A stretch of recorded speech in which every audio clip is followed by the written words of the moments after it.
কারি student অনেক ছিল, তো এই বছর মানে স্টুডেন্ট অনেক কম, যদিও মানে বর্তমান দেশের পরিস্থিতির কারণে অনেক স্টুডেন্ট আসতে পারেনি। তো পরীক্ষা দিয়ে আমার অনেক ভালো লেগেছে, আর অনেক নতুন অভিজ্ঞতা আমরা অর্জন করতে পেরেছি। এটাই, আমরা অংশগ্রহণ করে যদি উত্তীর্ণ নাও হতে পারি, তবুও এই অংশগ্রহণ করে অনেক কিছু শিখতে পেরেছি, এটাই অনেক আমাদের কাছে।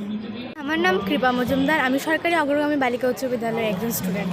আজকে পরীক্ষা দিয়ে খুব ভালো লেগেছে, নতুন কিছু জানতে পেরেছি এবং অনেক কিছু শিখতে পেরেছি।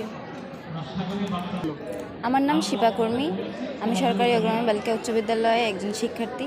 আজকে পরীক্ষা দিয়ে অনেক নতুন নতুন বিষয় জানতে পেরেছি, আর অনেক অভিজ্ঞতাও পেয়েছি নতুন নতুন।